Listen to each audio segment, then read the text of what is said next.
PC Reddy గారు అనే director ఆయనకి ఎప్పుడు కాన్స్టెంట్ గా సపోర్ట్ చేస్తారనమాట. ఆయన కూడా చెప్తా ఉండేవాడు, ఎందుకంటే నువ్వు చెన్నై వచ్చి స్టార్ట్ చేయని కెరీర్, నీకు మంచి కెరీర్ ఉంటుందని చెప్పేవాడు అనమాట.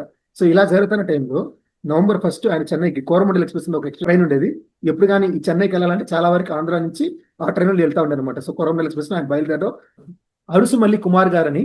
సో బేసిక్ గా ఈయన రాఘవేంద్రరావు గారిని లాంచ్ చేసింది అనమాట. సో రాఘవేంద్రరావు ఫస్ట్ సినిమా బాబు సినిమా, ఆ సినిమా ప్రొడ్యూసర్ వచ్చి అడుసుమల్లి కుమార్ గారు. సో ఈయనతో ఆయన క్లోజ్ గా ఉండడం వల్ల ఈ సాహిత్యంతో ఆయన ఆఫీస్ లోనే ఉండేవాడు అనమాట పచ్చిడి గోపాలకృష్ణ గారు. సో ఇలా ఉండటంతో November 1 నుంచి స్టార్ట్ అయ్యి November 14 వరకు, అంటే దాదాపు 14 రోజులు ఆయనకి ఏం పని రాలేదు, అట్లే ఖాళీగా ఉన్నాడు. ఏం చేస్తాం తెలియకుండా ఒక సందిగ్ధంలో ఉన్నాడు అనమాట. సో ఎప్పుడైతే 1 month ఛాలెంజ్ తీసుకుని అక్కడికి వెళ్ళాడో, వెళ్ళక ముందు కూడా అయినా మరీ కాకతీయంగా ట్రైన్ లో అప్పుడు మనము వెయిట్ చేసుకుంటే వెయిట్ మిషన్ లో ఒక వెయిట్ తో పాటు వెనకాల మనకు ఒక సూప్ వచ్చేది అనమాట.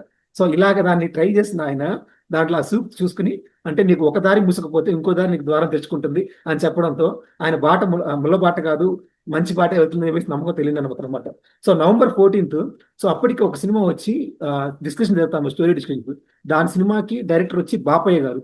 ఆ సినిమా పేరు వచ్చి నివురు గప్పిన నిప్పు. నివురు గప్పిన నిప్పు అనే సినిమా బేసిక్ గా శివాజీ గణేషన్ గారు, కృష్ణ గారు వీళ్ళిద్దరి కాంబినేషన్ లో సినిమా అనమాట. సో ఈ సినిమా స్టోరీ అంతా ఓకే అయిపోయినా కూడా క్లైమాక్స్ ఓకే అవ్వాల. చాలా రోజులుగా డిస్కషన్ జరుగుతుంది, ఇలా క్లైమాక్స్ అలా క్లైమాక్స్. ఎందుకంటే ఒక స్టోరీ శివాజీ గణేషన్ గారికి నచ్చితే కృష్ణ గారికి నచ్చదు, కృష్ణ గారికి నచ్చితే శివాజీ గణేషన్ గారికి నచ్చదు అనమాట. ప్రొడ్యూసర్ ఎవరైతే ఉన్నాడో ఆయన బేసిక్ గా మన గోపాలకృష్ణ గారిని పంతులని పిలిచాడంట. సో అలా పిలిచి ఒకరోజు, పంతులు నువ్వు రైటర్ అంటున్నావు కదా, నీకు ఒక ఛాన్స్ ఇస్తాను, ఒకసారి నీ వల్ల ఏమవుతుందో రాసి చూపి అని చెప్పేసి ఆ స్టోరీ చెప్పారనమాట. ఈ స్టోరీ దీని క్లైమాక్స్ వేరే వర్షన్ రాయగలుగుతావు, రాసి ఇవ్వవా అని అడిగాడంట.